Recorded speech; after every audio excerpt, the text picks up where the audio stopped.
Hello everyone, Azure Sapphire here, and today I've got a 20-year-old HP desktop in front of me. I'm going to have to get rather close over here because I'm in a rather tight space. This is an HP Media Center PC M7334n, part of the M7000 series from 2005 to 2006. If we get a look at the serial number over here, this says 601, which implies first week of 2006. This was right at the beginning of 2006, like first week being like the 1st of January, probably. If these case stickers are anything to go by, this has an AMD Athlon 64X2 processor on socket 939 because AM2 wasn't out yet, and there were no dual cores for 754. And graphics by ATI, the Radeon Express 200. So this has an ATI chipset in it, so it's actually one of the better socket 939 systems out there. I'm personally not very fond of AMD. Their stuff, in my experience, never really works out all too well. And in this era, AMD computers were plagued with terrible chipsets from via SIS and NVIDIA. But I would think that ATI has some of the better chipsets for AMD platforms at that time, because modern AMD chipsets are based on these older ATI chipsets, as ATI AMD acquisition happened later in 2006. At least in my eyes, an HP OEM desktop with an AMD processor is usually never a good sign. For some reason, I've always had a vendetta towards HP desktops that have AMD processors in them. It's usually low-end junk from like 2010 or so. But this is from 2006, and this is more of a mid-range system with that dual-core processor. So what gives that makes me not hate this one right away. Well, this one's a little nicer than your typical Pavilion A1000 series from the time. Yeah, it's got the media card reader. A lot of these had that. No! It's got your LightScribe DVD multi-recorder. Got a typical DVD-ROM drive. Both of these are IDE, as IDE was still the preferred interface for optical media back in 2006. So if both these drives work, then I've got some good drives on me, because IDE drives are becoming harder to find. In this flap over here, we have dual USB 2.0 headphone microphone jack, typical for the time. Also Firewire, which is always nice to see. But we also have composite and S-video inputs. Composite video 2, audio 2. So that implies that there's another set of composite inputs somewhere. This is rather nice, actually. I don't think I've ever had a desktop that has composite and S-video built right into it. Fortunately, these doors are a little annoying, and they kind of snap whenever I try to close them. This is where the personal media drive bay goes. This was some semi-proprietary interface for hard drives that HP had. I'll show you a picture, but for some reason someone shoved a little truck and a computer mouse into this bay. Not sure why. I don't have any use for this media drive bay, so I'm probably going to take it out and retrofit a floppy into here. We're going to see more on that later. And here's the power button. But yeah, I always thought these Media Center series were pretty neat, and even the contemporary A1000s I never really hated all that much compared to later HP desktops, at least consumer HP. Over here we got the power supply, more on that later. Motherboard I/O, so we got PS2, keyboard and mouse, parallel, no serial, so we just got a blank space here. VGA, 4 USB 2.0 ports, a 1394 Firewire, Ethernet, probably 10100 on this motherboard, digital audio out, and here we have microphone line out and line in for audio, just your typical audio setup. No graphics card installed. You may say that's rather lame, but the Express 200 integrated graphics is actually somewhat serviceable. It's not totally terrible. But here's the TV tuner card. We got audio jacks, composite video, S-video, TV cable antenna, and even an FM antenna. That's neat.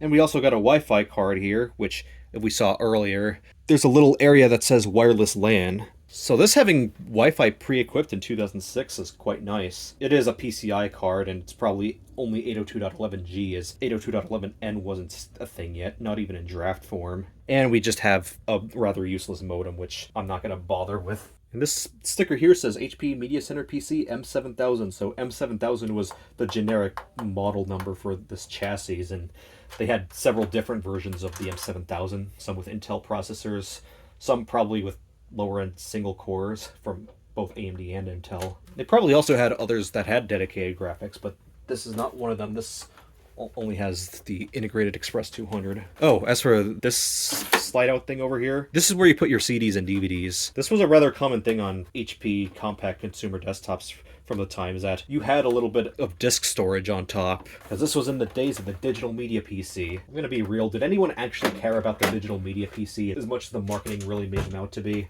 Now, first problem that we can see right away. Unacceptable!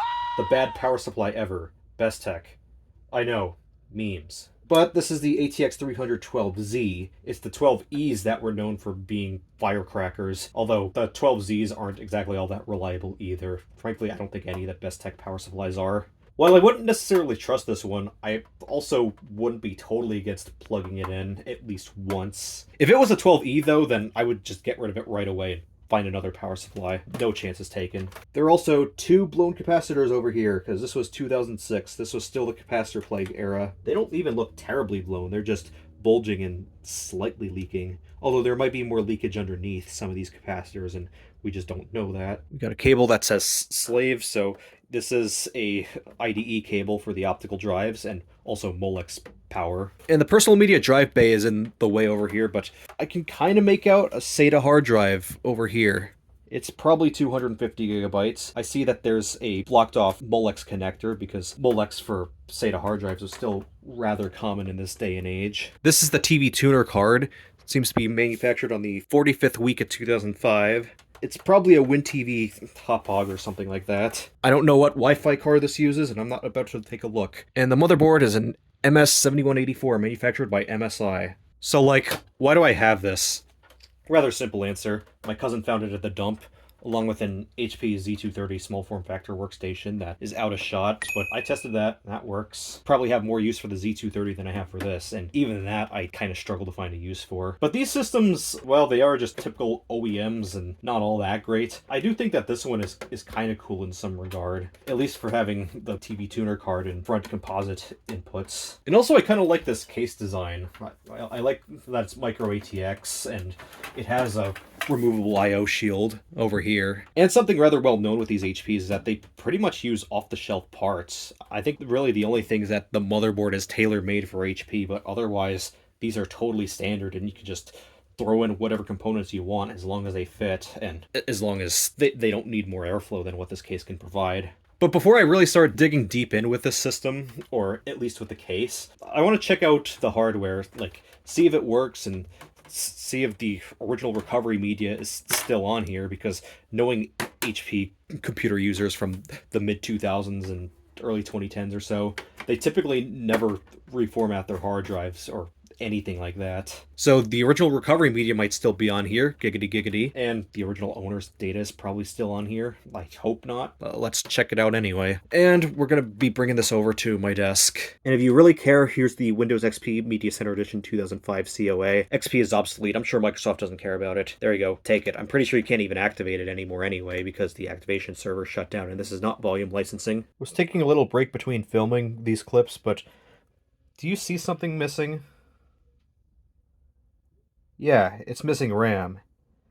Socket 939 uses DDR1, as the memory controller was on the CPU, so DDR1 was rather old by 2006, but AM2 wasn't out yet, so this is what AMD had to live with for the time being. Is DRAM Doomsday really that bad to where we're resorting to stealing DDR1? DDR1 isn't even useful. This is like best case scenario, realistically. But alas, I have some DDR1 sitting around, although I might have to get it out of another system. This is Dio. Keep this in mind for later. It's going to be rather important. Oh, go figure that. I already had the side panel partially taken off. But we got 2 RAM slots here. It's DDR1. 2 whole gigabytes of DDR333. It's not even that fast of DDR1, relatively speaking. I think the fastest at JEDEC spec was DDR400. This is only 333, so well, it's not going to be optimal. We got a good amount of RAM here, at least. Well, a decent amount, considering that the HP probably would have only shipped with a single gigabyte. There we go, 2 gigabytes of DDR333 installed. Here's the monitor I'm using. It's an almost matching HP VS15. It's 15-inch 1024 by 768. Really nothing special about it whatsoever, but it's small, it's convenient, it has built-in speakers that are actually somewhat serviceable. And this is the monitor that V. Westlife showed when he was praising 15-inch LCDs. And as for keyboard and mouse, I'm just going to use this Logitech K400 Plus. Not very good, but it's convenient at least. Okay, now I'm going to plug this in. Smoke test. Well, nothing's blown up yet. Now for the magic words when we actually try to turn this on. Smoke test. It's not horribly loud, at least. It's a little whiny, but it's not that bad. Escape boot menu. Oh, it's actually nice and quiet now. It's way better than my old Sony Vaio PCVRX 550. Okay, looks like only the CD-ROM is plugged in. Okay, F1 takes us into setup here. F10 for system recovery if this had the partition, which I don't know if it does. Okay, second channel IDE has our disk drives. Third and fourth channel, I guess those are for SATA.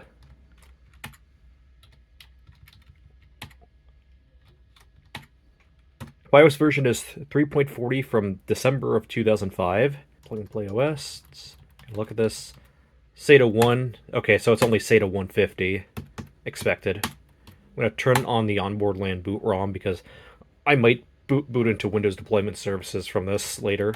And my suspicion on the processor was correct. Athlon 64X2 dual-core processor, 3800 plus. 2 gigahertz and 512K of level 2 cache per core. So it's not exactly one of the faster dual cores. You could have gotten up to a 4800 plus with 1 megabyte of level 2 per core. 3800 plus is still respectable enough. At least it's not the 3600 with only 256K per core. March 18th, 2026. Okay, looks like the clock battery is still good in this after 20 years. Either that or someone replaced it some time ago. Boot device priority, hard drive group.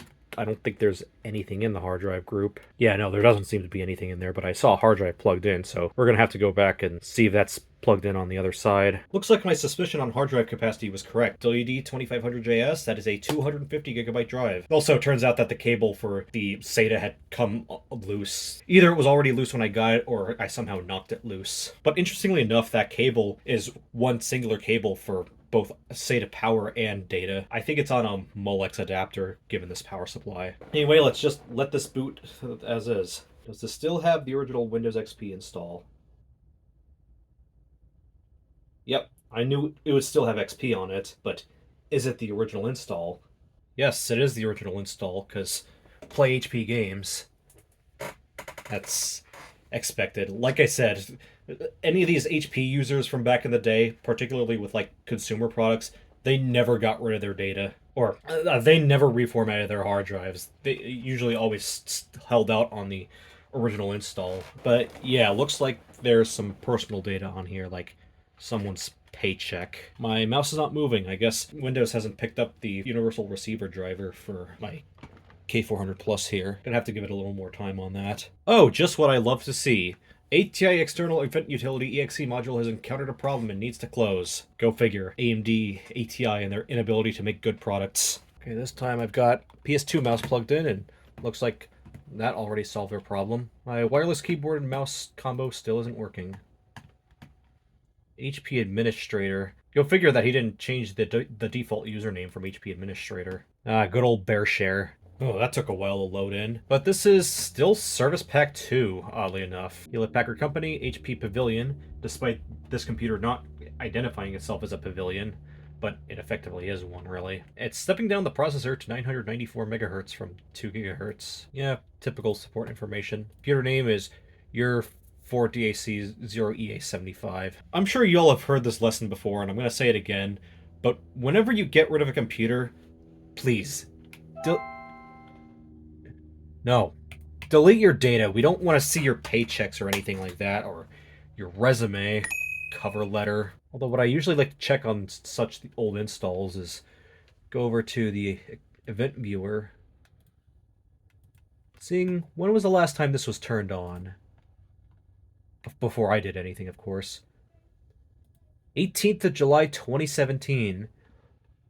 So the last time this was turned on was 9 years ago.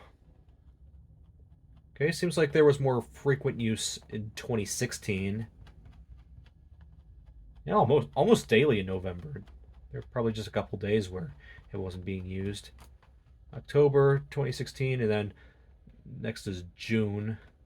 Okay, so the first thing that's in system under Event Viewer is from the 17th of September 2014. I think it's safe to say that the last time this was really used in any capacity was at the end of 2016. So Doomsday would have come for XP almost 3 years earlier. Looks like we have Adobe CS4 on the desktop. Just Photoshop. Doesn't seem like there's any serial number left behind. CS5 Design Premium. The CS5 Master Collection. I already have a totally legit copy of that. Although I don't think the serial numbers work anymore because I installed the Master Collection on my Latitude m7334n and it's already nagging me to enter a new serial number or something like that. Photoshop CS5. We got graphics for a newsletter. Hey, these pictures are pretty nice, at least. MS Office X13, X16. What now? Also, it looks like someone had a Leapfrog, because Leapfrog Connect is installed. I remember owning Leapfrog products when I was a child, but I don't think any of them were able to connect to a computer. It looks like it's just Leapfrog on the web or something like that. I wonder, can this still connect to the Leapfrog website? Plug in my Ethernet cable just about now. Oh no, I'm about to get hacked. Speed 100 megabits per second. Yeah, 10100 LAN chipset on this. Expected. I'm not as annoyed with it as I was on the Vostro 400 because 10100 still was rather the norm in 2006. But also, I don't really care about this computer unlike I did with the Vostro 400, even just a little bit. I opened up HP Games, which is Wild Tangent, in case you were unaware, just because I was rather curious. I'm not currently online. Well, I am technically online, but I guess the servers are long gone. Using offline wild coins to play, and apparently we still have 4 wild coins on here. Do not have enough offline wild coins to play. Okay, so I kind of figured that was the case because there's no recent activity. Professional Plus. I guess someone had Office 2010 downloaded on here. Looks like Setup ENG is for Avast Antivirus version 4.8 from September 28th of 2008. 684 megabytes for Professional Plus, May 8th, 2010. But we have a lot of software installed over here. We just have our typical accessories, Media Center. Oh, apparently there's HP Image Zone, whatever Auto is supposed to be. Probably shouldn't be clicking on things because everything is rather slow here. And we just got Windows Media Center. What are the odds that whoever had this computer never used Windows Media Center? View anything. Mysteries of the Nile.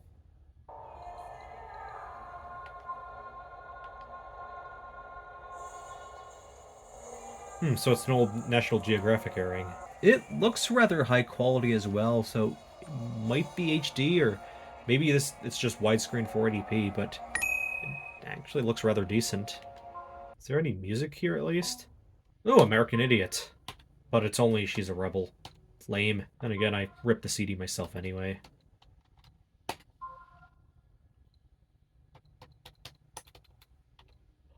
Weezer Green? Island in the Sun, hell yeah!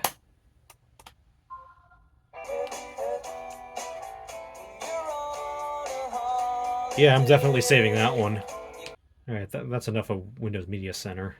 Let's dig through what's on here. There's the whole Media Center stuff and accessories and Microsoft Interactive Training. There's Adobe Media Player, America Online, Spyware Protection, AOL 9.0, AOL Games. I wonder if that still works, actually. Probably not. My free trial has expired. Go figure. Basic webcam, Comcast Desktop Doctor, coupons. Got some DivX stuff, which I saw some references to DivX around here. Fine Pigs Viewer. Just your typical built-in Windows games and also HP games that you can't access anymore. Google Earth. I wonder if Google Earth still works, at least with that ancient version. Click on the link below to access Google Earth and download the update. Yeah, that is a rather old version of Google Earth. Login status, while trying to authenticate. Also, the old Windows error logo. I do not want to run a diagnostic test. I guess Google Earth can't load anymore because it needs the internet to actually load the Earth. HG Intermediate Algebra 6E. And it looks like that's based on Macromedia Shockwave. QX Thunder. I guess that's something that's just missing. Hot deals. Got your typical HP stuff. Interactual player. InterVideo WinDVD. Microsoft Works, which I think this was the final version of Microsoft Works. Works 2006. Register later. I don't really care. Microsoft Works 8.0, so it's probably Works from 2004. Which I guess makes sense because this was manufactured at the very beginning of 2006.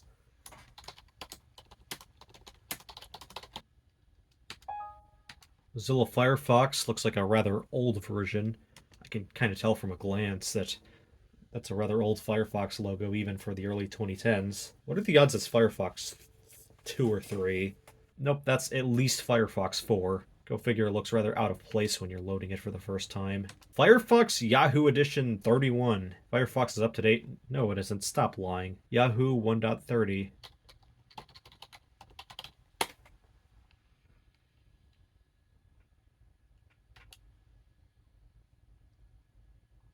Okay, I guess I can't even search when Firefox 31 came out, but this might have been from the time when Firefox had that temporary deal with Yahoo to use them as the default engine and not Google. Yeah, that's definitely pre-2015. Movie Auto Producer 4.5. My HP games, which, again, I'm pretty sure none of these even work. No, it looks like Internet Explorer was updated at some point to either version 7 or 8. Wait, hold on. No way, that actually still works. Maybe someone downloaded these games on here. Choose your pilot.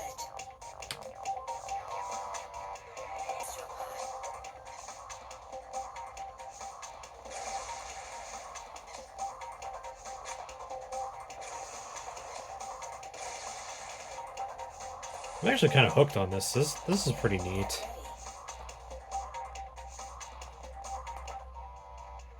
Well, I'm gonna quit the game. Turbot gets mad when people leave, and you wouldn't want to make him angry, would you?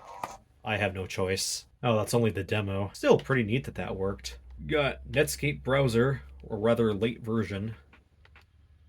Wait, browser feature notification. I might have deleted Netscape. Online services, AOL, AOL Canada, PC help and tools, PC recovery, CD DVD creator. I wonder if the recovery media has already been made for this system, because that's the thing about HP that kind of sucks, is that if someone's already made recovery disks for the system, then you can't make any yourself. Oh. Huh. So I can make recovery disks if I wanted to. Probably gonna back up one of these installs and then do so myself. Alright, I get it. We'll be right back. Thank you for your patience. This is Netscape 8034, based on Firefox by that point, from 2005.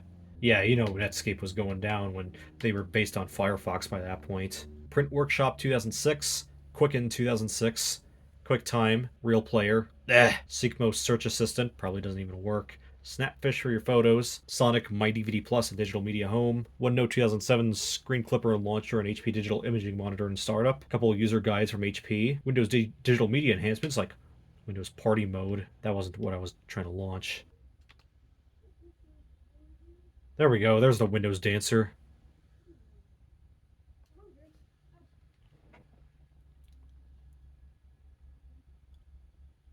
Microsoft must have been drunk on that expired Windows 95 soda with the Windows Dancer.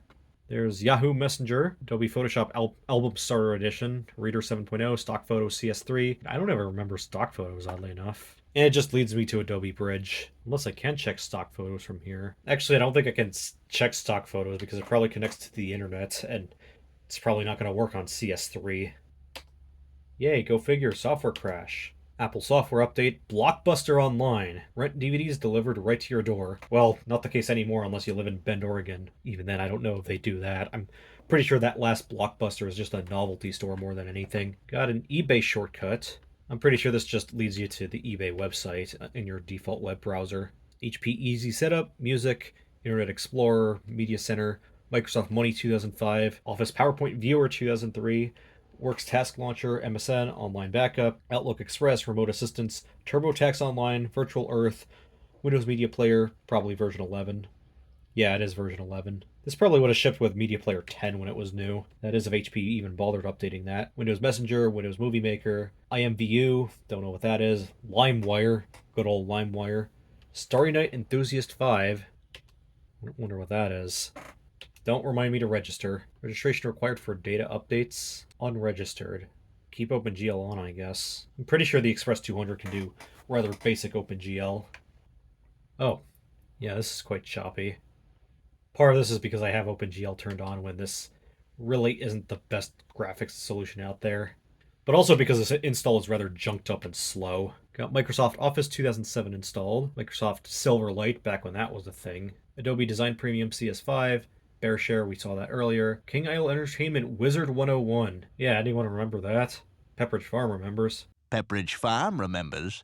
Adobe Master Collection CS5, I wonder if that is even activated. Quark Express 8, I don't know what that is. iTunes, Verizon Media Manager, yeah, go figure, Verizon. Adobe Web Premium CS5, also seems to have Photoshop in there. HP Games, guess these are the few HP games that we might have had installed. That is if they even were installed. Oh, I gotta censor that. Someone's AOL email address is still on here. Full version access play as long as I want. Well, this game, use unlock code. Probably can't even do that. We've encountered a problem, you may need to go online. Yeah, go figure. Leapfrog Connect, Wild Tangent Games, In Search of Lost Temple, and Golden Shields 3. The Guardian's Creed Premium Edition. Google Chrome, I wonder how old that is. That's got to be at least 2011 because it has the flat logo. Oh yeah, that brings me back. Chrome 41. Okay, we can at least do some Google searches here. So Firefox 31 was released on the 22nd of July, 2014. Chrome 41, I'm going to assume is 2015. Yeah, 11th of March, 2015, or was it January? Looks like they were slightly different builds. Okay, I think the one for March is Chrome for Android, whereas January 2015 is for Windows. Firefox, Avast, probably not 4.8 from 2008. Gotta be a newer version by this point. I am unprotected. Oh no. Current version 2014-90-2006. So this has got to be the 2014 version of Avast. Malwarebytes anti-malware and Nike Plus Collect. Nike Plus Connect, that's what I meant, not Collect. Let's see what version of Malwarebytes is on here. The database is outdated by 4506 days. I do not want to update. Just want to see what version this is. Malwarebytes anti-malware 175.0.1300 from 4th of April 2013.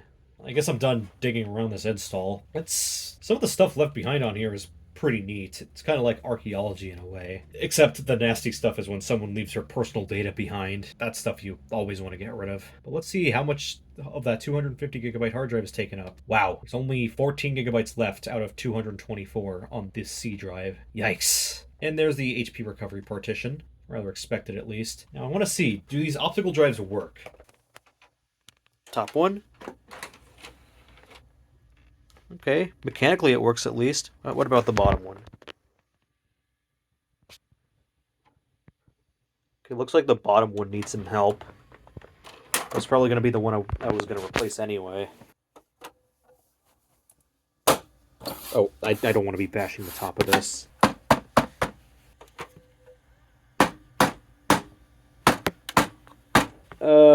That drive probably has a bad build. Could probably fix that, but I'm going to replace that one anyway. And it looks like HP Administrator is the only user on this computer. I'm going to delete some of the personal data from this and see what I can back up if that's viable. Or maybe I'll just say screw it and run the recovery media. Alright, it is now the next day. Let's take a look in my computer. And we can see that I now have 182 gigabytes free. Whereas yesterday I had like less than 20 free on this hard drive. Yeah, last night I went and nuked most of the original owner's data. The only things I bothered saving were like the pirated music and whatnot. I mean, there was Weezer Green on there. I couldn't say no.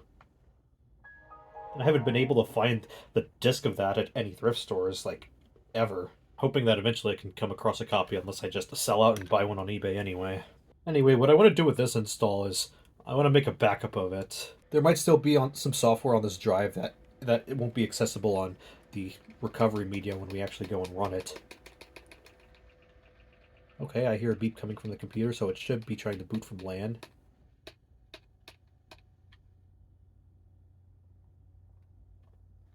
Oh. Okay, DHCP, Azu Dilbert. There we go. Dilbert is my mini PC, or one of my micro PCs that's currently hosting my Windows Deployment Services server. Even though we can boot into 64-bit from this processor, it's a bit old of a 64-bit processor, so I don't think it'll like the Windows 10 PE. So I'm just going to boot into the 32-bit one designed for Windows 7. Okay, we just have this single disk here. I didn't bother plugging in any external disks because what I want to do is go to Macro PE Explorer and mount a new drive, and this is going to be my main server. There we go. Azu Ottawa is now attached. Let's image this disk. Hard drive images, and I'm going to type in a name.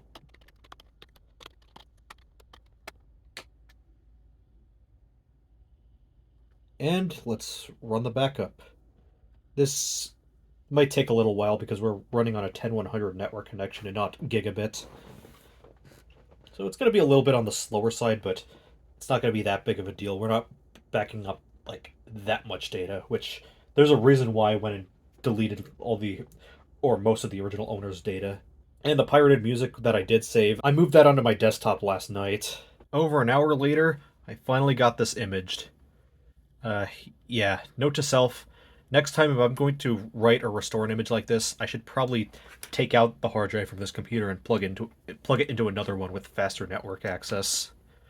Or just write it directly to a local drive. Anyway, that's enough of that.